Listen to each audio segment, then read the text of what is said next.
හොඳයි දුවපතේ අද දවසේ ගිනුම් කරන සමීකරණයෙන් පාඩමෙන් පස්සේ අපි සම්බන්ධ වෙන ඊළඟ පාඩම තමයි දිත්ත බලපෑම නැත්නම් දිත්ත සටහන කියන පාඩමට.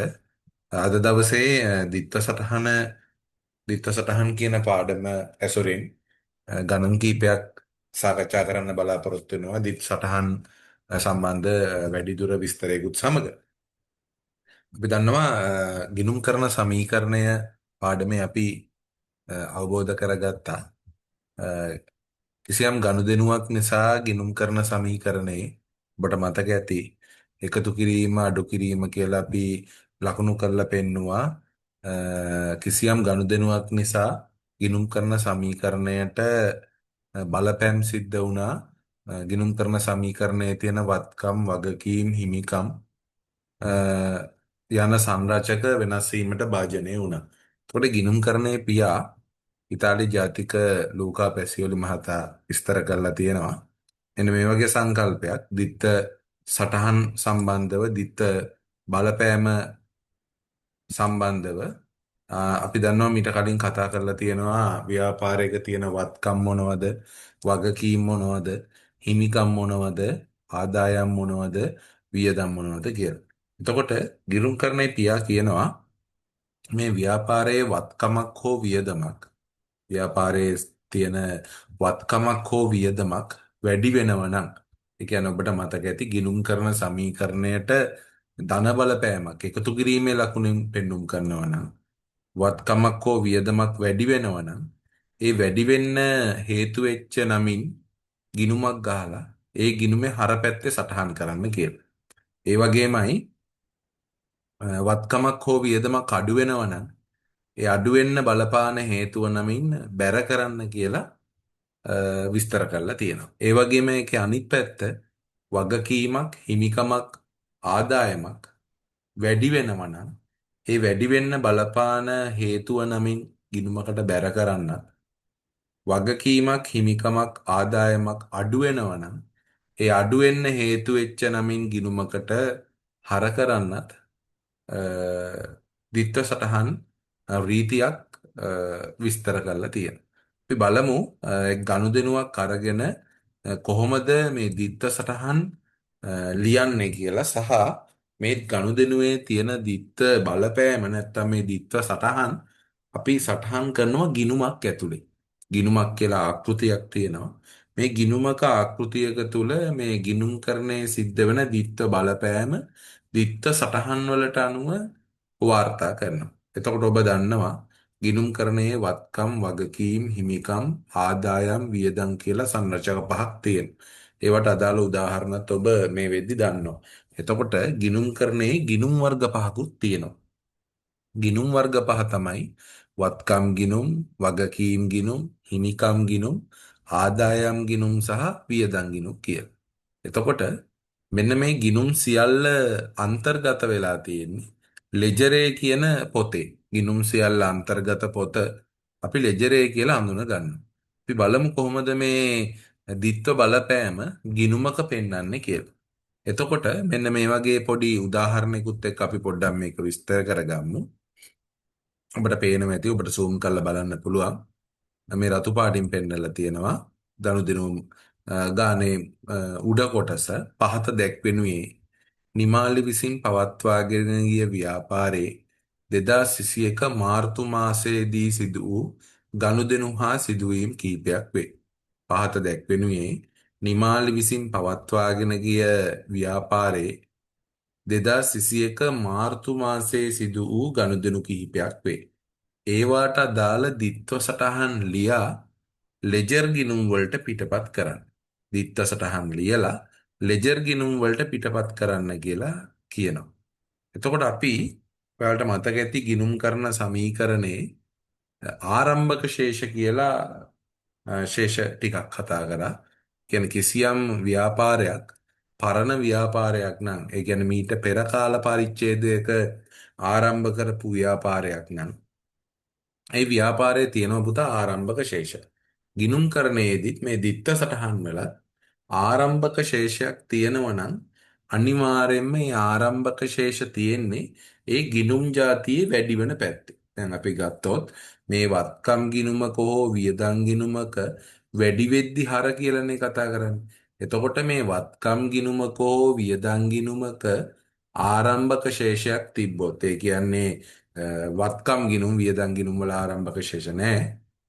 අපි කතා කරන්නේ වත්කම් ගිණුමක ආරම්භක ශේෂයක් තිබ්බොත් අපි දන්නවා වත්කම් වැඩි වෙනකොට හර කියලා තමයි කතා කරන්නේ.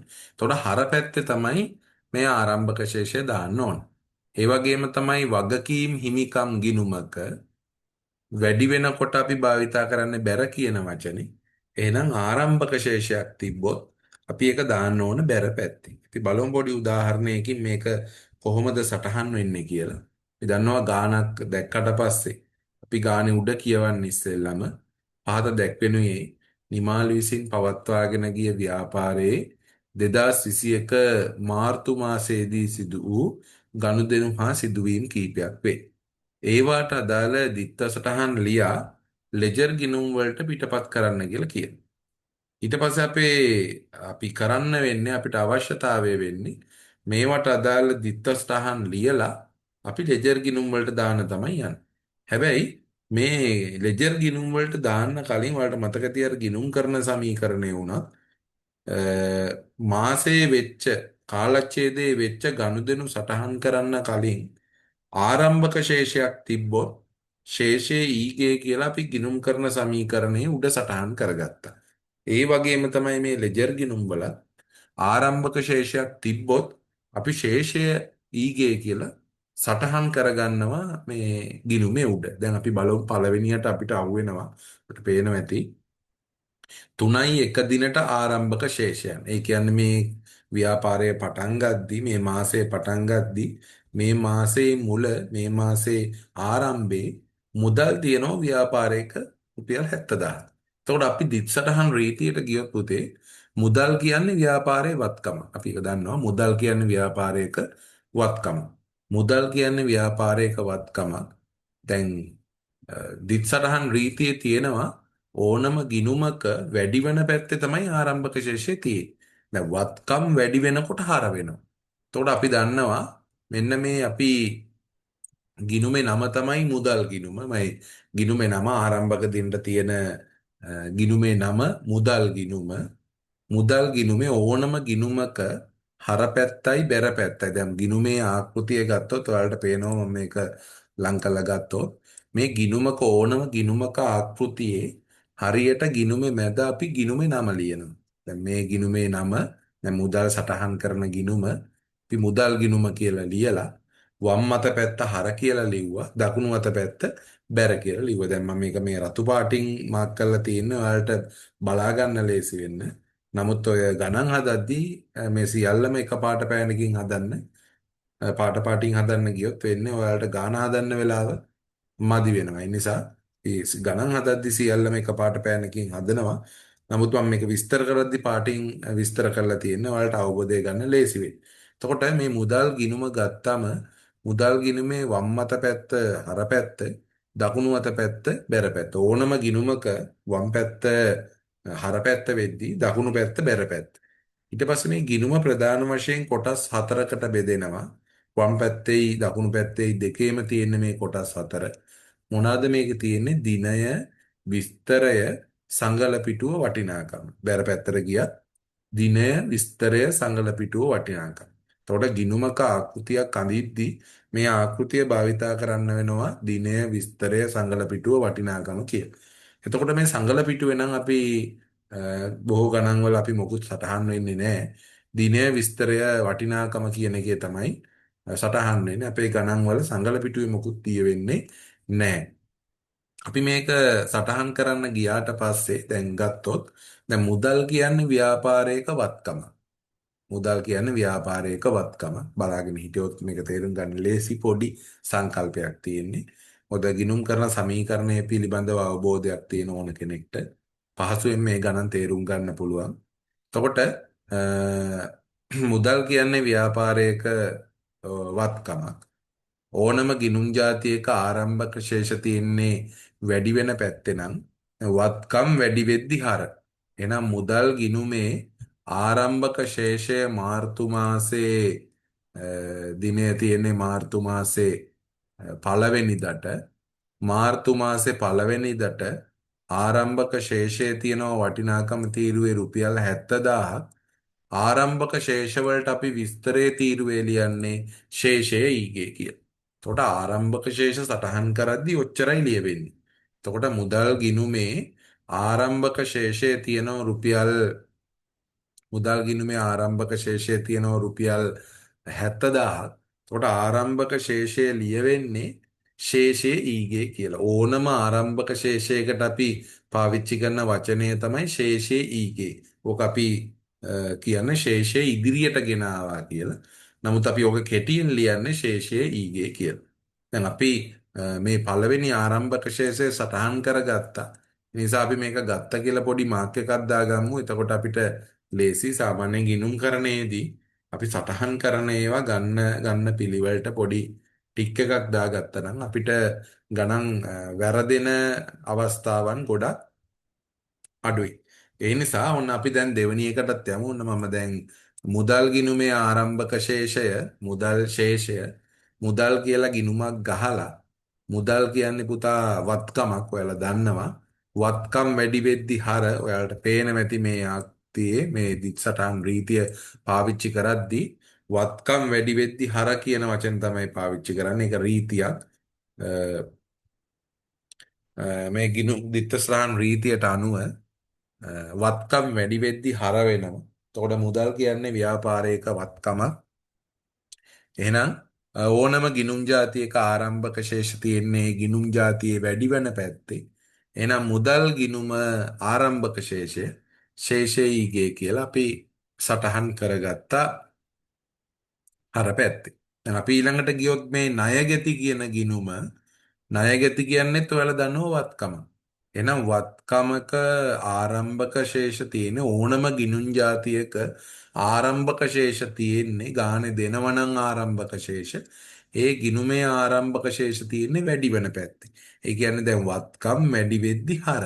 එහෙනම් වත්කම් ණයගැති කියන වත්කම් ගිණුමේ ආරම්භක ශේෂය අනිවාර්යෙන් අර පැත්තේ තියෙන්න ඕන. එතකොට අපි මේ මුදල් ගිණුම රූල් 4ක් විතර යටට රූල් කරගත්තට පස්සේ ඒ මුදල් ගිණුමටත් යටින් රූල් දෙකක් විතර ඉඩ තියලා හදිසියෙන් මදි වුණොත් ගිණුම පොඩ්ඩක් පහළට පාත් කරගන්න අපි ණයගැති ගිණුම ගහනවා. එතකොට ගිණුමේ නම මේ ණයගැති කියලානේ තියෙන්නේ. ණයගැති කියලා ගිණුමේ නම නම් කරලා ණයගැති ගිණුම කියලා ලියලා ගිණුම රූල් කරගෙන රූල් 4ක් විතර යටට ණයගැති කියන්නේ වත්කම අපි දන්නවා වත්කම් වැඩි වෙද්දී හර වෙනවා. එහෙනම් මේ ණයගැති ගිණුමේ ආරම්භක ශේෂය තියෙන්නේ හර පැත්තේ. එහෙනම් හර පැත්තේ ආරම්භක ශේෂය අපිට පේනවා රුපියල් 30000ක් තියෙනවා. නම් ආරම්භක ශේෂය 30000 ලිව්වා හර පැත්තේ. දිනය අපිට පේනවා මාර්තු මාසේ පළවෙනිදා. දිනය දැම්ම 3.1 කියලා. විස්තරයේ තීරුවේ ලියන්නේ ඕනම ආරම්භක ශේෂයකට ශේෂයේ ඊගේ කියලා. එහෙනම් අපි මුදල් ගිණුමේ ආරම්භක ශේෂයත් සටහන් කරගත්තා. ණයගැති ගිණුමේ ආරම්භක ශේෂයත් සටහන් කරගත්තා. අපි ගන්න ඒවට පොඩ්ඩක් හරියක් දාලා තමයි ලියන්නේ. එතකොට අපිට මගහැරෙන කොටස් අඩු වෙනවා. ඒ නිසා පුරුද්දක් විදියට ගණන් හදද්දි හරියක් දාලා ගන්න හැම දෙයක්ම. හරි. දැන් ඊට පස්සේ අපිට පේනවා බැංකු ණය කියලා ආරම්භක ශේෂයක් තියෙනවා. දැන් ඔයාලට බැංකු ණය කියනකොටම මතක් වෙනවා බැංකු ණය කියලා කියන්නේ පුතා වගකීම. එතකොට වගකීම් වැඩි වෙද්දි බැර. එහෙනම් අපි ණයගැති ගිණුමට යටින් ගහන බැංකු ණය ගිණුමේ එකත් අපි රූල් 4ක් විතර යටට ගහගත්තට පස්සේ අපි දිනය විස්තරය සංගලපිටුව වටිනාකම දිනය විස්තරය සංගලපිටුව වටිනාකම කියලා බැංකු ණය ගිණුම ගහ ගන්නවා. ඕනම ගිණුමක ඒ ආකෘතිය තමයි තියෙන්නේ. ඒ ආකෘතියට උඩින් අපි බැංකු ණය කියලා ගිණුම නම් කරගත්තා. බැංකු ණය කියන්නේ වගකීම් ගිණුමක්. වගකීම් වැඩි වෙනකොට අපි දන්නවා පාවිච්චි වන වචනය බැර. එහෙනම් මේ බැංකු ණය ගිණුමේ ආරම්භක ශේෂය ශේෂයේ ඊගේ කියලා රුපියල් 40000ක් තියෙනවා. මේ රුපියල් 40000 අපිට දාන්න වෙන්නේ බැර පැත්තට. දැන් අවබෝධයෙන් නැති වත්කම් ගිණුම් වල ශේෂයේ ඊගේ කියලා හර පැත්තේ ලියවෙන්නේ. වගකීම් ගිණුම් වල ශේෂයේ ඊගේ කියලා බැර පැත්තේ ලියවෙන්නේ. එතකොට අවසානයේ ඔන්න අපිට ඉතුරු වෙලා තියෙනවා ප්‍රාග්ධනය කියන හිමිකම් ගිණුම. අපි මේක ගත්තා. ගත්තකින්ද ඔන්න හරියක් දැම්මා. හරි දාන්නේ මම මේ පොඩ්ඩක් පාටින් මාක් කරගන්නවා මේක. ඊට පස්සේ අපිට ප්‍රාග්ධන ගිණුම කියලා ගිණුමක් අහුවෙනවා. අපි දන්නවා ප්‍රාග්ධනය කියන්නේ අයිතිකාරයා ව්‍යාපාරයට යොදවන ඒවා වාර්තා කරන ගිණුමනේ. එතකොට ප්‍රාග්ධනය කියලා කියන්නේ හිමිකම් ගිණුමක්. අපිට පේනවා හිමිකම් වැඩි වෙනකොට මෙන්න වචනේ බැර. හිමිකම් වැඩි වෙනකොට බැර මෙන්න අපි ප්‍රාග්ධනය ගිණුමේ නම ප්‍රාග්ධනය කියලා ගිණුම නම් කරගත්තා. ප්‍රාග්ධනය කියන්නේ පුතා හිමිකම් ගිණුමක්. හිමිකම් වැඩි වෙද්දී අපි පාවිච්චි කරන වචනය තමයි බැර වෙනවා කියන එක. එහෙනම් අපි බලමු මේ ප්‍රාග්ධන ගිණුමේ බැර පැත්තේ ශේෂයේ ඊගේ කියලා සටහන් කරන්න කීයක් තියෙනවද කියලා ආරම්භක ශේෂ. රුපියල් 60000ක් තියෙනවා. එහෙනම් මෙන්න මේ ප්‍රාග්ධන ගිණුමේ බැර පැත්තේ ආරම්භක ශේෂය රුපියල් 60000යි කියලා වාර්තා වෙනවා. එතකොට හොඳට බලන්න මෙන්න අපි ප්‍රාග්ධනය කියන එකක් දැන් මේකේ වාර්තා කරගත්ත හින්දා මම මේක ගත්තා කියලා මාක් කරගන්න. දැන් මෙතන පොඩි අපිට ඉගෙන ගන්න කාරණාවක් තියෙනවා. ඔයාලට මතක ඇති ගිණුම් කරන සමීකරණයේ වත්කම් සමානයි හිමිකම් ධන වගකීම්. ඒ කියන්නේ ව්‍යාපාරයේ තියෙන සියලුම වත්කම් පිටින් ගත්ත බාහිර ණය වලට සහ අයිතිකාරයාගේ හිමිකමට සමාන වෙනවා. දැන් අපි මේක මෙතනිනුත් අපිට අවබෝධ කරගන්න පුළුවන්. දැන් ඔයාලට පේනවා මම මේක පොඩ්ඩක් highlight කරලා ගන්නම්. දැන් දැන් මේ මුදල් කියලා කියන්නේ වත්කම් ගිණුමක්. එතකොට මුදල් වල හර පැත්තේ රුපියල් 70000ක් තියෙනවා. ණයගැති කියන්නේත් වත්කම් ගිණුමක්. ඔන්න එහෙනම් ණයගැති 30000ක් තියෙනවා හර පැත්තේ. එතකොට පේනවා මුදල් ගිණුමේ තියෙන 70000යි ණයගැති ගිණුමේ තියෙන 30000යි ඔක්කොම හර පැත්තේ තියෙනවා වත්කම් ලක්ෂයක්. දැන් මේක අනිවාර්යයෙන්ම හිමිකම් සහ වගකීම් වලට සමාන වෙන්න එපයි. අපි බලමු බැංකු ණය කියන්නේ වගකීම. බැංකු ණය තියෙනවා මෙතන රුපියල් 40000. ප්‍රාග්ධනය කියන්නේ හිමිකමක්. එතන තියෙනවා 60000. දැන් ඔයාලට පේනවා මේ ආරම්භක දිනට වත්කම් 70000යි 30000යි එකතු වුණාම රුපියල් ලක්ෂයක් තියෙනවා. ඒ වත්කම් ටික ප්‍රාග්ධනය කියන හිමිකම 60000ට සහ බැංකු ණය කියන වගකීම 40000 එකතුවට සමානයි. ඒ කියන්නේ 70000යි 30000යි එකතු කරත් ලක්ෂයයි 60000යි 40000යි එකතු කරත් ලක්ෂයයි. කියන වත්කම් ටික හිමිකම් සහ වගකීම් වලට සමාන වෙනවා. එක ගිණුම් කරන සමීකරණය තුනා මේ ආරම්භක ශේෂ දැම්මට පස්සේ ඒ ගිණුම් වලත් ඒ කාරණාව අනිවාර්යයෙන්ම වෙන්න ඕන. අපි යමු ගනුදෙනු ටික මේක වාර්තා කරන විදිය පොඩ්ඩක් අවබෝධයක් ගන්න. මේක දිත්ත සටහන් කියන එක ගිණුම් කරන සමීකරණය දන්න ඕනම කෙනෙක්ට ගොඩක් පහසුවෙන් තේරුම් ගන්න පුළුවන් පොඩි කාරණාවක් මේකේ තියෙන්නේ. දැන් ඔන්න අපි පළවෙනි එකට යනවා.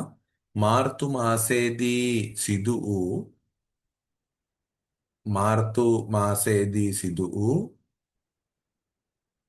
ගනුදෙනු කීපයක් පහත දැක්වේ.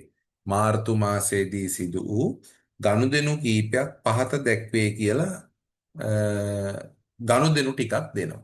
දැන් අපි බලමු පළවෙනි එකේ මොකද්ද වෙලා තියෙන්නේ කියලා. 3.2 අයිතිකාරය රුපියල් 30000ක් ව්‍යාපාරයට යොදවනවා. ඔයාලට මතක ඇති ගිණුම් කරන සමීකරණවල ගොඩාක් අවස්ථාවල අපි පළවෙනියටම මේක ගොඩක් කතා කරලා තියෙනවා. අයිතිකාරය රුපියල් 30000ක් ව්‍යාපාරයට යෙදෙව්වට පස්සේ ඔයාලට තේරෙනවා අයිතිකාරය ව්‍යාපාරයට රුපියල් 30000ක් සල්ලි දුන්නට පස්සේ ව්‍යාපාරයට රුපියල් 30000ක් සල්ලි එනවනේ.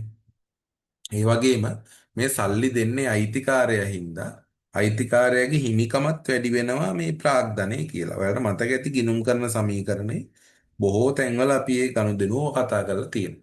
දැන් අපි මේක දිත්ත සටහන් වලට ගත්තට පස්සේ අයිතිකාරයා ව්‍යාපාරයට රුපියල් 30000ක් දැම්මට පස්සේ හොඳට බලා ගන්න. ව්‍යාපාරයට මුදල් එනවා රුපියල් 30000ක්. බලන්න මුදල් කියන්නේ ව්‍යාපාරයක වත්කමක්. එනකොට වත්කම් වැඩි වෙනවා. බලන්න මේ මවුස් පොයින්ට් එක යන එකත් එක්ක ව්‍යාපාරයට අයිතිකාරයා සල්ලි දැම්මට පස්සේ ව්‍යාපාරයට මුදල් එනවා. මුදල් කියන්නේ ව්‍යාපාරයක වත්කමක්. එනකොට වත්කම් වැඩි වෙනවා. වැඩි වෙන්නේ මුදල් කියන වත්කම. එහෙනම් අපි මුදල් ගිණුමට මොකද්ද කරන්න ඕන? හර කරන්න ඕන. එහෙනම් දිත්ත සටහන් ලියද්දී අනිවාර්යෙන්ම අපි හර සටහන තමයි උඩින් ලියන්නේ. ඔන්න බලන්න ව්‍යාපාරයට මුදල් ආපු හින්දා මුදල් කියන්නේ ව්‍යාපාරයේ වත්කමක් හින්දා හොඳට බලා ගන්න. ඒ වත්කම් එනවා කියන්නේ වත්කම් වැඩි වෙනවා. ඒ වැඩිවන වත්කමේ නම මුදල්. එහෙනම් මුදල් ගිණුමට හර වෙනවා. එහෙනම් මුදල් ගිණුම හර රුපියල් 30000. එතකොට මේ රුපියල් කියන එක නැති වුණත් ගැටලුවක් නැහැ. මුදල් හර 30000යි කියලා තිබ්බත් ඇති. මොකද අපි මේ පුනා රුපියල් කියන එක ලියන්න අවශ්‍ය වෙන්නේ නැහැ. අපි කොහොමත් ඉතින් මූල්‍ය ගිණුම් කරන්නේනේ කතා කරන්නේ අපිට වෙන එකක නැහැනේ. හරි. ඊට පස්සේ අපි බලනවා ඇයි ව්‍යාපාරයට සල්ලි එන්නේ. දැන් අපිට පේනවා සල්ලි එන්නේ පුතා අයිතිකාරයා දීපු හින්දානේ. අපි ටක් ගාලා යමු දිත්සටහන් පැත්තට. මෙන්න අයිතිකාරය කියන්නේ හිමිකම. මේකස කියන එකත් එක්ක බලන්න. අයිතිකාරය කියන්නේ හිමිකම. දෙන්න අයිතිකාරයාගේ හිමිකම වැඩි වෙනවා. හිමිකම වැඩි වෙන්නේ අයිතිකාරයා ප්‍රාග්ධනය දෙන හින්දා. එහෙනම් අන්න ප්‍රාග්ධන ගිණුමට මොකද්ද වෙන්නේ? බැර වෙන. එහෙනම් මුදල් ගිණුම හර වුණා, ප්‍රාග්ධන ගිණුම බැර වුණා. එතකොට අපි හර සටහන පටන් ගත්ත තැන ඉඳන් චුට්ටක් දකුණට දාලා තමයි අපි බැර සටහන ලියන්නේ. මෙන්න මේ ලියලා තියෙන ආකෘතියට. මේක ඉතින් අනිවාර්ය නෑ. හැබැයි මේක ලිව්වට පස්සේ ඔයාලගේ සිලබස් එකේ 10 වසරේ 12 වෙනි පාඩමේදී අපි පොදු ජර්නල් එහෙම ගහද්දි මේ විදියට තමයි භාවිතා වෙන්නේ. එතකොට ලේසි.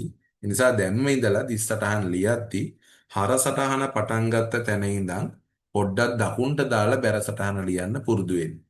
ඒක එහෙම ලිව්වේ නැහැ කියලා ලකුණු කපන්නේ නැහැ. නමුත් පුරුද්දක් විදියට එහෙම ලියන්න පුරුදු වෙන්න. එතකොට ඉස්සරහදී ලේසි. දැන් අපි මේ දිත්ත සටහන ලියාගත්තම විභාගයේ කිව්වොත් දිත්ත සටහන විතරක් ලියන්න කියලා අපිට ලියන්න වෙන්නේ 3.2 මම මේක පාට කරලා පෙන්නන්නම් 3.2 මුදල් ගිණුම හර ප්‍රාග්ධන ගිණුම බැර එච්චරයි ලියන්න තියෙන්නේ. දැන් මේක ගිණුමට දාන්න කියලා කිව්වොත් ඔන්න ලූකා පැසියෝලි කියනවා ව්‍යාපාරයට මුදල් කියන වත්කම එනවනම් මුදල් කියන්නේ වත්කමක් එනකොට වත්කම් වැඩි වුණා වැඩි වුණ වත්කමේ නම මුදල් අන්න අපි මුදල් ගිණුමට හර කරා. දැන් අපි මේක ගිණුම්ගත කරද්දි බලනවා පුතා මුදල් කියලා ගිණුමක් තියනවද කියලා. මුදල් කියලා ගිණුමක් නැත්තම් අපි දිනය විස්තරය සඳල පිටුව වටිනාකම කියලා දෙපැත්තට දාලා මුදල් ගිණුම කියලා ගිණුමක් විවෘත කරගන්න වෙනවා. නමුත් එහෙම මෙතන අවශ්‍ය වෙන්නේ නැහැ. ඔයාලට මෙතන පේනවා උඩම මුදල් ගිණුම කියලා ගිණුමක් තියෙන. එහෙනම් මුදල් ගිණුම හර කරනවා කියන්නේ මේ තියෙන මුදල් ගිණුමේ හර පැත්තේ රුපියල් 30000 ලියන. කවද්ද මේ දිනේ 3.2. එතකොට මේ මුදල් ගිණුමේ හර පැත්තේ 3.2 දෙවෙනිදට අදාළව රුපියල් 30000 වටිනාකම් තීරුවේ ලියන. දැන් මෙතන පොඩි ඉගෙන ගන්න කාරණාවක් තියෙනවා. දැන් මේ හර පැත්තේ තියෙන විස්තරයේ තීරුවේ මොකද්ද ලියන්නේ කියලා. දැන් ඕනම ගිණුම් જાතියක හර පැත්තේ විස්තරයේ තීරුවේ ලියන්නේ බැර වෙන ගිණුමේ නම. ඒක ඕනම එකකෙමයි ඕනම ගිණුමක හර පැත්තේ විස්තරයේ තීරුවේ ලියන්නේ බැර වෙන ගිණුමේ නම. දැන් අපිට මේ දිත්ත සටහන දිහා බැලුවම පේනවා මේක බැර වෙලා තියෙන්නේ ප්‍රාග්ධන ගිණුමට කියලා. එහෙනම් අපි විස්තරයේ තීරුවේ ප්‍රාග්ධන කියලා ලියනවා. ප්‍රාග්ධන ගිණුම කියලා ලියන්න එහෙම අවශ්‍ය වෙන්නේ නැහැ. කොහොමත් ඉතින් ගිණුම ඇතුළේනේ අපි මේක ලියන්නේ. ප්‍රාග්ධනය කියලා ලිව්වම ඇති. මොකද වෙලාව යනවා ගිණුම ලියන්න ගියාම. ඒ නිසා ප්‍රාග්ධනය කියලා ලිව්වම ඇති. දැන් ඔන්න අපි මුදල් ගිණුමේ හර පැත්තේ මේක සටහන් කරා. දැන් එතන නවතින්නේ නැහැ. කොහේ හරි තැනකට හර කරා නම් අනිවාර්යෙන් ගිණුමක් තව කොහේ හරි තැනකට බැර වෙන්න ඕනනේ. ඒකනේ දිත් සටහන් වල මූලික හරය වෙන්නේ ඕනම හර සටහනකට අනුරූපී බැර සටහනක් තියෙන්න ඕන. හර කරා නම් කොහේ හරි තැනකට තව කොහේ හරි තැනක බැර කරන්න එපා. දැන් අපි බලනවා කාටද මේක බැර වෙන්නේ? ප්‍රාග්ධන ගිණුම. අපි බලනවා මේ වෙද්දි ප්‍රාග්ධන ගිණුමක් තියෙනවද? අන්න තියෙනවා ප්‍රාග්ධන ගිණුමක්. ඒ තියෙන ප්‍රාග්ධන ගිණුමේ බැර පැත්තේ ලියන්නලු 30000 කවද්ද දිනේ 3.2. එහෙනම් ඔන්න දැන් අපි කල්පනා කරලා බලනවා බැර පැත්තේ විස්තරේ තීරුවේ ලියන්නේ මොකද්ද? බැර පැත්තේ විස්තරේ තීරුවේ ලියන්නේ ඕනම ගිණුමක බැර පැත්තේ විස්තරේ තීරුවේ ලියන්නේ හර වෙන ගිණුමේ නම. ඕනම ගිණුමක බැර පැත්තේ විස්තරේ තීරුවේ ලියන්නේ හර වෙන ගිණුමේ නම. දැන් මේක කාටද හර වෙලා තියෙන්නේ මුදල් ගිණුමට. එහෙනම් අපි විස්තරේ තීරුවේ ලියනවා මුදල් කියලා. ඔන්න ඔහොම තමයි දිත්ත සටහන ලියලා ගිණුමට පිටපත් කරන්න. මේක අර ගිණුම් කරන සමීකරණය පිළිබඳ අවබෝධයක් තියෙන ඕන කෙනෙක්ට මේක ලේසියෙන් තේරුම් ගන්න පුළුවන්. මුදල් ගිණුමේ හර පැත්තේ ලිව්වා, ප්‍රාග්ධන ගිණුමේ බැර පැත්තේ ලිව්වා. හර පැත්තේ විස්තරේ තීරුවේ ලියන්නේ බැර වෙන ගිණුමේ නම, බැර පැත්තේ විස්තරේ තීරුවේ ලියන්නේ හර වෙන ගිණුමේ නම. දැන් අපි මේ 3යි 2 ගනුදෙනුව ගත්තා කියලා අපි හරියක් දාගන්නවා. නැත්තම් මේ ගනුදෙනුව වාර්තා කරන ඒවා හරියක් දාලා වාර්තා කරගත්තට පස්සේ අපිට වරදින අවස්ථා ගොඩක් අඩු වෙනවා. ඔන්න එහෙනම් අපි දිත්ත සටහන ලිව්වා. ඒ ගමම අපි ගිණුමට දැම්මා. අපි තව කීපයක් ලියලා බලමු. ඔන්න දෙවණියට තියෙනවා 3 3 3යි 8 ණයගැතියන්ගෙන් මුදල් ලැබීම 20000යි. ඒ කියන්නේ ණයගැතියෙක් කියන්නේ ව්‍යාපාරයට සල්ලි දෙන්න ඉන්න කෙනෙක්. එයා ව්‍යාපාරයට සල්ලි දෙනවා. ඒ කියන්නේ ව්‍යාපාරයට මුදල් දෙන්න ඕන කෙනෙක් ව්‍යාපාරයට මුදල් දෙනවා. සරල කාරණාවක් නේ. එතකොට අපිට පේනවා මුදල් දුන්නට පස්සේ පුතා මුදල් දුන්නට පස්සේ ව්‍යාපාරයට මුදල් එනවා. හරි. ණයගැති යන මේ කවුරු ව්‍යාපාරයට සල්ලි දුන්නත් ව්‍යාපාරයට සල්ලි එන්න ඕනනේ. මුදල් කියන්නේ ව්‍යාපාරයක මොකද්ද? වත්කමක්. මුදල් කියන්නේ ව්‍යාපාරයක වත්කමක්. මුදල් කියන්නේ ව්‍යාපාරයක වත්කමක්. ව්‍යාපාරයට සල්ලි දෙනවා කියලා කියන්නේ ව්‍යාපාරයට වත්කම් එනවා. ඒ කියන්නේ වත්කම් වැඩි වෙනවා. ඒ වැඩි වෙන වත්කමේ නම තමයි මුදල්. එහෙනම් අපි මුදල් ගිණුමට මොකද්ද කරන්නේ? හර කරනවා. එහෙනම් අපි මුදල් ගිණුමට මොකද්ද කරන්නේ? හර කරනවා. එතකොට ඔයාලට මේ ගිණුම් කරන සමීකරණයේ අවබෝධයක් තියෙනවා නම් ගොඩාක් ලේසි මේ පාඩම් තේරුම් ගන්න එක. මොකද ගිණුම් කරණය හැඳින්වීම ගිණුම් කරන සමීකරණය කියන්නේ ඉස්සරහා පාඩම් ගණනාවකට පදනම හදන පාඩම්. ඒකට මේ පාඩම් හරියට තේරුම් ගත්ත කෙනෙක්ට මේ සංකල්ප ඉතාමත් ලේසියෙන් අවබෝධ කරගන්න පුළුවන්.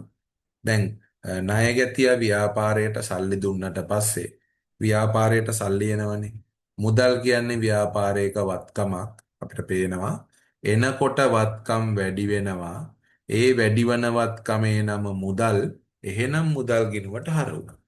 දැන් අපි කල්පනා කරලා බලනවා අර ගිණුම් කරන සමීකරණයේ වගේ ඇයි ව්‍යාපාරයට සල්ලි ආවේ? ඇයි ව්‍යාපාරයට සල්ලි ආවේ? සල්ලි එන්න බලපාපු හේතුව තමයි මේ සල්ලි දෙන්නේ ණයගැතියෝ. දැන් ණයගැතියෝ කිව්වමත් ව්‍යාපාරේ වත්කමක් නේ. ණයගැතියෝ කිව්වමත් ව්‍යාපාරේ වත්කමක්. එතකොට ණයගැතිය සල්ලි දෙනවා කියලා කියන්නේ වත්කම අඩු වෙනවා. ඇයි අපිට ලැබෙන්න තියෙන කෙනෙක් සල්ලි දුන්නට පස්සේ අපේ ණයගැතිභාවය අඩු වෙනවා. එතකොට ණයගැති කියන වත්කම අඩු වෙනවා නම් ඒ අඩුවන වත්කමේ නම ණයගැති නම් ණයගැති ගිණුමට මොකද්ද වෙන්නේ? මේක බැර වෙනවා. එතකොට ඔයාලට මතක ඇති ණයගැතිය සල්ලි දුන්නට පස්සේ අපි ගිණුම් කරන සමීකරණයේ දැම්මේ මුදල් වලට එකතු වුණා ණයගැතියන්ගෙන් අඩු වුණානේ. ඒකම තමයි මේකට ඇප්ලයි කරන්න තියෙන්නේ. මුදල් එකතු වෙනවා කියන්නේ වත්කම් වැඩි වෙනවා. එහෙනම් හර. ණයගැතියෝ අඩු වෙනවා කියන්නේ වත්කම් අඩු වෙනවා. එහෙනම් බැර. දැන් අර වගේ බලමු අපි මේක ගිණුම්ගත කරන විදිය. මුදල් කියලා ගිණුමක් තියනවද බලුවා. දැන් නැවත අලුතෙන් ගහන්න අවශ්‍ය වෙන්නේ නැහැ. මුදල් කියලා ගිණුමක් අපිට පේන්න තියෙනවා. එහෙනම් ඒ තියෙන මුදල් ගිණුමේ හරපැත්තේ 20000 ලියන්න. එහෙනම් ඔන්න අපි රූල් අරින්නේ නැහැ. මුදල් ගිණුමේ හරපැත්තේ 20000 ලිව්වා. කවද්ද දිනේ 3යි 8.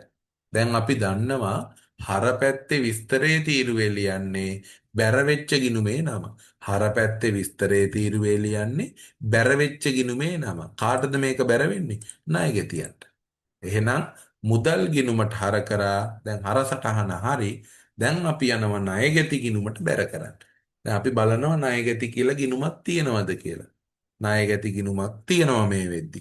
මේ තියෙන ණයගැති ගිණුමේ බැර පැත්තේ. අපි කිසිම වෙලාවක ගිණුම් වල රූල් අරින්නේ නැහැ. මේ තියෙන පිළිවෙලට ලියනවා. කිසිම වෙලාවක රූල් අරින්නේ නැහැ. නම් බැර පැත්තේ උඩින්ම බැර වෙනවා රුපියල් 20000. බැර පැත්තේ උඩින්ම බැර පැත්තේ 20000 දැම්මා. කවද්ද දිනේ 3 වෙනි මාසේ 8 ඕනම ගිණුමක බැර පැත්තේ විස්තරේ තීරුවේ ලියන්නේ හර වෙන ගිණුමේ නම. මේක හර වෙලා තියෙන මුදල් වලට. එතකොට මේ ගනුදෙනුව වාර්තා කරාට පස්සේ අපි මේක වාර්තා කරා කියලා හරියක් දාගන්නවා. එතකොට අපිට ගණන් හදද්දි ලේසි. එහෙනම් මුදල් ගිණුමේ හර පැත්තේ දැම්මා ණයගැති ගිණුමේ බැර පැත්තේ දැම්මා. ඇයි එහෙම කරේ? ණයගැතිය සල්ලි දෙනවා. එතකොට මුදල් එනවා. මුදල් එන හින්දා වත්කම් වැඩි වුණා. වත්කම් වැඩි වුණා නම් මුදල් වලට හර. දෙන්නේ ණයගැතිය. දුන්නට පස්සේ ණයගැති කියන වත්කම අඩු වෙනවා. එහෙනම් ණයගැති ගිණුම බැර. එතකොට දිස්සටහන් තේරුම් ගන්න ටිකක් අමාරු කෙනෙක් ඉන්නව නම් මෙන්න මේ දිස්සටහන් රීතිය ලියාගෙන ඒක දිහා බලාගෙන ඇඟිල්ල තිය තිය කියලා පුරුදුනාට පස්සේ ඔය ඕනම කෙනෙක්ට ඔය දිස්සටහන් කියන එක ලේසියෙන් ගොඩ දාගන්න පුළුවන්. අපි තව එකක් උත්සාහ කරලා බලමු. ඔය බැංකු ණය වගේ එකක් ගෙවද්දි මේක වෙලා තියෙන්නේ බැංකු ණය ගෙවනවා රුපියල් 20000. ඒක සරලව අපි තේරුම් ගමු මොකද්ද වෙන්නේ කියලා. බැංකු ණය 20000ක් ගෙවනවා කියන්නේ රුපියල් 20000ක් ලාච්චුවෙන් සල්ලි අරගෙන ලෝන් එක ගෙවන. රුපියල් 20000ක් ලාච්චුවෙන් සල්ලි අරගෙන ලෝන් එක ගෙවන. දැන් ලෝන් එකක් නැත්තම් ණයක් කියලා කියන්නේ ඕනම ණයක් වගකීමක්නේ. ඕනම ණයක් වගකීමක්. වගකීම ගෙවද්දි වෙන්නේ ණය අඩු වෙනවා. වගකීම අඩු වෙනවා. වගකීම අඩු වෙනවා. එහෙනම් අපි පාවිච්චි කරන වචනේ හර. දැන් අපි බලනවා මොන වගකීමද අඩු වෙන්නේ. අඩු වෙන්නේ බැංකු ණය කියන වගකීමනේ. අපි ගෙවන්නේ බැංකු ණයනේ. එතකොට බැංකු ණය කියන්නේ වගකීමක්. ගෙව්වම වගකීම අඩු වෙනවා. අඩුවන වගකීමේ නම බැංකු ණය. එහෙනම් අන්න බැංකු ණය ගිණුමට පුතා හර වෙන්න ඕන. මොකද්ද වෙන්න ඕන? බැංකු ණය ගිණුමට හර වෙන්න ඕන කීයක්ද රුපියල් 20000. ඇයි බැංකු ණය ගිණුමට හර වුනේ? බැංකු ණය කියන්නේ වගකීමක්. බලන්න දිසරාන් රීතිය පැත්තට ගියොත් මම මේ අයිනේ ඒක තමයි පෙන්වුම් කරලා තියෙන්නේ. බැංකු ණය කියන්නේ වගකීමක්. ගෙව්වම වගකීම අඩු වෙනවා. අඩු වෙන වගකීමේ නම ගෙවන්නේ බැංකු ණයනේ. බැංකු ණය ගිණුමට හර වෙනවා. බැංකු ණය ගිණුම හර. දැන් අපි කල්පනා කරනවා මොනවයින්ද මේ බැංකු ණය ගෙවන්නේ? මේ බැංකු ණය ගෙවන්නේ ලාච්චුවෙන් රුපියල් 20000ක් අරගෙනනේ. අපි දන්නවා ලාච්චුවේ තියෙන සල්ලි කියන්නේ ව්‍යාපාරයට වත්කම. ලාච්චුවෙන් සල්ලි ගන්නකොට වෙන්නේ ව්‍යාපාරයේ මුදල් කියන වත්කම අඩු වෙනවනේ. මුදල් කියන වත්කම අඩු වෙනව නම් අපි පාවිච්චි කරන්න ඕන වචනේ තමයි මොකද්ද? බැර. සල්ලි කියන වත්කම එළියට යනවා නම් මුදල් කියන වත්කම එළියට යනවා නම් මුදල් බැර වෙනවා කීයක්ද රුපියල් 20000. දැන් සමහර ළමයින්ට ඔය මුදල් කියන වත්කම එළියට යද්දී එකපාර එනවා සල්ලි යනවා. ඒ නිසා මුදල් බැර වෙනවා. හැබැයි මුදල් බැර වෙනවා කියලා Tamanට එකපාර ආවට මුදල් බැර කියලා උඩින්ම ලියන්න එපා. මොකද අපි දිස්සටහන් රියද්දී හර සටහන තමයි උඩින් ලියන්නේ. ඒ නිසා Tamanට ඉස්සෙල්ලා ඉන්නේ බැර සටහන නම් ඒක රූලක් ඇරලා බැර සටහන ලියන්න. ඊට පස්සේ හර සටහන ඊට උඩින් ලියන්න. මොකද පුරුද්දක් විදියට හර සටහන උඩින් ලියනවා බැර සටහන පහලින් ලියන්න පුරුදු වෙන්නේ. ඒක තමයි අපි භාවිතා කරන සම්මත ක්‍රමය. එහෙනම් අපි චුට්ටක් බලමු මේක ගිණුමට යන්නේ කොහොමද කියලා. බැංකු ණය කියලා ගිණුමක් ගහලා ඒ ගිණුමේ හර පැත්තට 20000ක් දාන්නලු. දැන් ගහන්න දෙයක් නැහැ. බැංකු ණය කියලා ගිණුමක් තියෙනවා. ඒ බැංකු ණය ගිණුමේ හර පැත්තට 20000ක් දාන්නලු. කවද්ද 3 වෙනි මාසේ 14. දැන් අපි කලිනුත් කතා කරා ඕනම ගිණුමක හර පැත්තේ විස්තරේ තීරුවේ ලියන්නේ බැර වෙන ගිණුමේ නම. ඕනම ගිණුමක හර පැත්තේ විස්තරේ තීරුවේ ලියන්නේ බැර වෙන ගිණුමේ නම. දැන් මේක බැර වෙලා තියෙන්නේ මුදල් වලටනේ. එහෙනම් අපි ලියනවා මුදල් කියලා. මුදල් ගිණුම කියලා ලියන්න අවශ්‍ය වෙන්නේ නැහැ. මුදල් කියලා ලිව්වම ප්‍රමාණවත්. දැන් අපි යනවා මේක බැර කරන්න කාගේ ළඟටද? මුදල් ගිණුමට. ඇයි? බැංකු ණයට හර කරා ඉස්සෙල්ලා හර සටහන තියුවා. ඊට පස්සේ අපි මේක බැර කරන්න යනවා මුදල් ගිණුමට. දැන් මුදල් කියලා ගිණුමක් තියෙනවනේ. අලුතින් ගහන්න අවශ්‍ය වෙන්නේ නැහැ. මේ තියෙන මුදල් ගිණුමේ බැරපැත්තේ අපි ලියනවා රුපියල් 20000යි කියලා. කවද්ද මේක වෙලා තියෙන්නේ? තුන්වෙනි මාසේ 14. දැන් අපි කලිනුත් කිව්වා ඕනම ගිණුමක බැරපැත්තේ මෙන්න මේ විස්තරේ තීරුවේ ලියන්නේ ඒ ගිණුම හර වෙලා තියෙන්නේ කාටද කියලා. එතකොට බැරපැත්තේ විස්තරේ තීරුවේ ලියන්නේ හර උනේ කාටද කියලා. මේක පැහැදිලිව පේනවා හර වෙලා තියෙන්නේ බැංකු ණය වලට. බැංකු ණය හර වුණා, මුදල් බැර වුණා. අපි දැන් ඔන්න තුන්වෙනි ගනුදෙනුවක් ගත්තා කියලා මාක් එකක් දාගන්න වෙනවා. ඔන්න අපි එකක් ගත්තා. යමු තව ගනුදෙනු දෙකක් කතා කරන්න. පොඩි වෙනස් එකක්. අයිතිකාරයා විසින් රුපියල් 10000ක බැංකු ණය පෞද්ගලික මුදලින් ගෙවනවා. ඒ කියන්නේ ව්‍යාපාරය ගෙවන්න ඕන බැංකු ණය අයිතිකාරයා තමන්ගේ සල්ලි වලින් ගෙවනවා. ඔයාලට මතක ඇති ව්‍යාපාරය වෙනුවෙන් යම්කිසි ගෙවීමක් අයිතිකාරයා තමන්ගේ පෞද්ගලික මුදලින් කරොත් අපි ඒක ප්‍රාග්ධනය යෙදවීමක් විදියට සලකනවා කියලා උගන්වලා තියෙනවා. එතකොට මේකේ වෙලා තියෙන්නේ ව්‍යාපාරය ගෙවන්න ඕන බැංකු ණය අයිතිකාරයා ගෙවනවා. දැන් අපිට පේනවා අපි කලිනුත් කතා කරා බැංකු ණය ගෙවන එකක්. මේ බැංකු ණය ගෙවන්නේ අයිතිකාරයා. මේ බැංකු ණය කවුරු ගෙව්වත් බැංකු ණය කියන වගකීම අඩු වෙනවනේ. ගෙවන කෙනා ආදාළ නැහැ. කවුරු ගෙව්වත් බැංකු ණය කියන වගකීම ගෙව්වම අඩු වෙනවා. එතකොට වගකීම් අඩු වෙනවා නම් ඒ අඩුවන වගකීමේ නම බැංකු ණය නම් බැංකු ණය ගිණුමට හර කරන්න ඕන කියලා අපි කලිනුත් කතා කරා. එතකොට බැංකු ණය වලට හර වුණා. මොකද බැංකු ණය කියන්නේ වගකීමක්. ගෙව්වම වගකීම අඩු වෙනවා. මෙන්න පේනවා බලන්න කස එකත් එක්ක. වගකීම් අඩු වෙනවා නම් ඒ අඩු වෙන වගකීමේ නම බැංකු ණය නම් බැංකු ණය ගිණුමට හර වුණා. දැන් අපි කල්පනා කරලා බලනවා මේ බැංකු ණය ගෙවන්නේ කොහෙන් සල්ලි අරන්ද? මේක ගෙවන්නේ අයිතිකාරයා. අයිතිකාරයා කිව්වොත් පැහැදිලිම හිමිකමක්නේ. අයිතිකාරයා කියන්නේ හිමිකම. ගෙවන්න ඒ කියන්නේ බිස්නස් එකේ යම්කිසි ගෙවීමක් අයිතිකාරයා තමන්ගේ සල්ලි වලින් කරන්න අයිතිකාරයාගේ හිමිකම වැඩි වෙනවනේ. හිමිකම වැඩි වෙන ගිණුමක් විදියට අපි කතා කරන්නේ ප්‍රාග්ධන ගිණුම. අපි සාමාන්‍ය පෙළ මට්ටමේ හිමිකම වැඩි වෙන ගිණුම තමයි අපි ප්‍රාග්ධන ගිණුම කියලා ගන්නෙ. හිමිකම අඩු වෙන ගිණුම තමයි ඔය අයිතිකාරයා ගෙදරණන් යද්දි වාර්තා කරන ගැනිලි ගිණුම. එතකොට අයිතිකාරයා ව්‍යාපාරය වෙනුවෙන් යම්කිසි ගෙවීමක් තමන්ගේ පෞද්ගලික මුදලින් කරනවා නම් අයිතිකාරයාගේ හිමිකම වැඩි වෙනවා. හිමිකම වැඩි වෙන්නේ අයිතිකාරයා ප්‍රාග්ධනය යොදවන හින්දා. එනම් ප්‍රාග්ධන ගිණුමට පැහැදිලිව බැර වෙන්න ඕන. මොකද ව්‍යාපාරය වෙනුවෙන් කිසියම් ගෙවීමක් අයිතිකාරයා පෞද්ගලිකව ගෙවනවා නම් පැහැදිලිව ඒක ප්‍රාග්ධනය. ප්‍රාග්ධනය යෙදවීමක් විදියට අපි සලකලා තමයි ගිණුම්ගත කරන්නේ. එතකොට බැංකු ණය ගිණුම හර වුණා, ප්‍රාග්ධන ගිණුම බැර වුණා. දැන් අපි මේක වාර්තා කරන්න ගියාම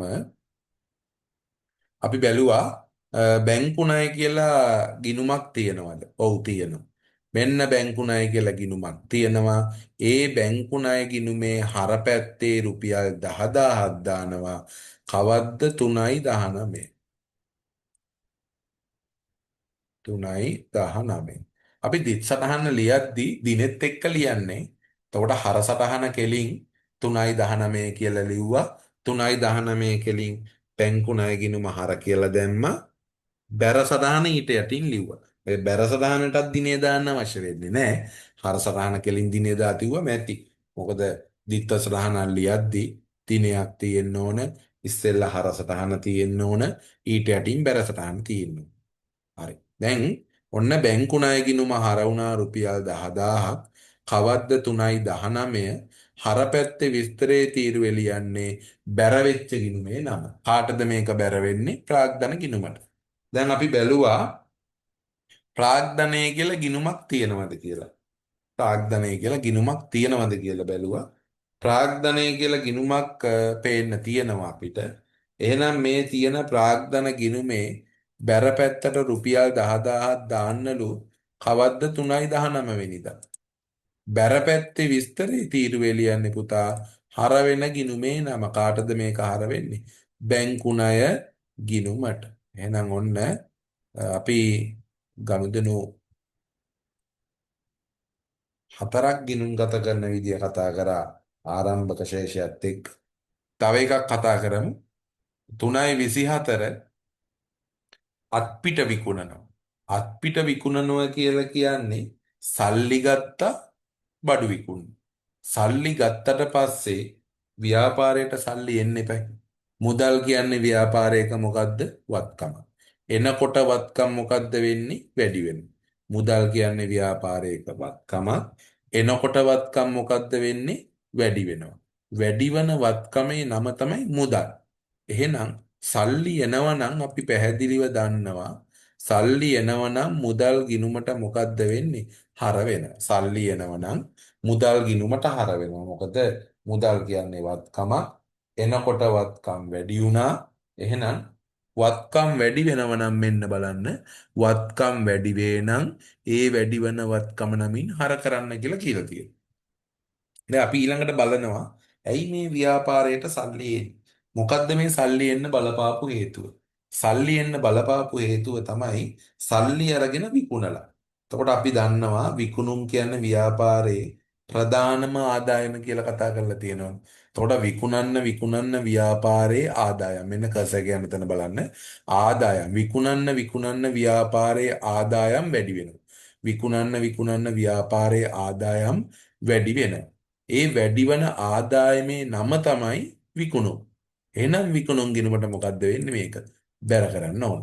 විකුණුම් කියන්නේ ආදායමක්. විකුණන්න ආදායම් වැඩි වෙනවා. එහෙනම් පුතා ආදායම් වැඩි වෙනවා නම් ඒ වැඩිවන ආදායම නමින් මොකක් කරන්න කියලාද උගන්වලා තියෙන්නේ? බැර කරන්න කියලා කතා කරලා තියෙනවා. එහෙනම් මුදල් ගිණුම හර වුණා, විකුණුම් ගිණුම බැර වුණා.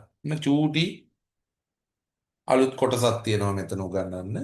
දැන් මුදල් ගිණුමට හර වෙනවා. ප්‍රශ්නයක් නැහැනේ. මුදල් කියලා ගිණුමක් තියෙනවා.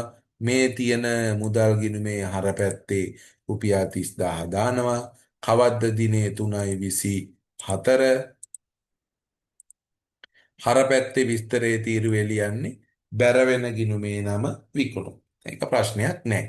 දැන් ඔන්න අපි ඊළඟට බැලුවට පස්සේ විකුණුම් ගිණුමට බැර කරන්න. ඔන්න දැන් බලද්දි මේ වෙද්දි අපිට පේනවා විකුණුම් කියලා ගිණුමක් නැහැ. අපිට තියෙන්නේ මුදල් ගිණුමයි, ණයගැති ගිණුමයි, බැංකු ණය ගිණුමයි, ප්‍රාග්ධන ගිණුමයි විතරයි දැනට. දැනට මේ ලෙජරේ මේ ගිණුම් තියෙන පොතේ විකුණුම් කියලා ගිණුමක් විවෘත වෙලා නැහැ. එහෙනම් දැනට විකුණුම් කියලා ගිණුමක් නැත්තම් ඔන්න අපිට යටින් මේ ප්‍රාග්ධන ගිණුමට යටින් විකුණුම් කියලා ගිණුමක් විවෘත කරගන්න වෙනවා. රූල් 3-4ක් යටට විකුණුම් කියලා ගිණුම ගහගත්තා. විකුණුම් ගිණුම කියලා ගහගත්තා. හරබැර කියලා දෙපැත්තට නම් කරගත්තා. දිනය විස්තරයේ සංගල පිටුව වටිනාකම, දිනය විස්තරයේ සංගල පිටුව වටිනාකම. එතකොට විකුණුම් කියලා ගිණුමක් අපි නම් කරගන්න ඕන. මොකද ගිණුමක් මේ වෙද්දි නැත්තම් අපිට අලුතෙන් ගිණුමක් ගහලා ගන්න වෙනවා. දැනට විකුණුම් කියලා ගිණුමක් තියෙනවා නම් අපි ඒ ගිණුමේ දානවා. දැනට විකුණුම් කියලා ගිණුමක් නැති හින්දා ඔන්න අපි අලුතෙන් විකුණුම් කියලා ගිණුමක් විවෘත කරගත්තා. මේ විකුණුම් කියලා තියෙන ගිණුමේ මොකද කරන්නේ? විකුණුම් ගිණුම බැරනේ. විකුණුම් ගිණුමේ බැර පැත්තට රුපියල් 30000 දැම්මා. කවද්ද 3.24 ඕනම ගිණුමක බැර පැත්තේ විස්තරයේ තීරුවේ ලියන්නේ හර වෙන ගිණුමේ නම. කාටද මේක හර වෙලා තියෙන්නේ? මුදල් ගිණුම. එතකොට ඔන්න ඔහොම තමයි දිත්ත සටහන් වලට අනුව දිස්තරහන් රීතියට අනුව දිත්ත සටහන් ලියලා ගිණුම් වලට පිටපත් කරන්න. එතකොට කොහේ හරි තැනක දිත්ව සටහන් ලියන්න කියලා කිව්වොත් මෙන්න මේ මුදල් ගිණුම හර ප්‍රාග්ධන ගිණුම බැර කියලා මේ දිත්ත සටහන විතරයි ලියන්නේ. දිත්ත සටහන ලියලා ගිණුමට දාන්න කිව්වොත් දිත්ත සටහනක් ලියන්න ඕන, ගිණුම්ගත කරන්නත් ඕන. කොහේ හරි තැනක ගිණුම්ගත කරන්න විතරක් කියලා කිව්වොත් දිත්ත සටහන් ලියලා පෙන්වන්න අවශ්‍ය වෙන්නේ නැහැ. එතකොට ප්‍රශ්නේ එන විදිය තේරුම් අරගෙන ඒ ඉල්ලලා තියෙන විදිහට තමයි උත්තර ටික අපි දෙන්න ඕන. අපිට දිස් සටහන් විතරක් ලියන්න කිව්වොත් දිස් සටහන් විතරයි ලියන්නේ. දිස් සටහනු ලියලා ගිණුමටත් දාන්න කිව්වොත් මේ වගේ දිස් සටහන් ලියන්නත් ඕන, ගිණුමට දාන්නත් ඕන. ගිණුම්ගත කරන්න විතරක් කියලා කිව්වොත් අපි දිස් සටහන් ලියන්න අවශ්‍ය වෙන්නේ නැහැ. එතකොට ප්‍රශ්නය අහන රටාවට අනුව උත්තර ලියන්න ඔබ පුරුදු වෙන්න.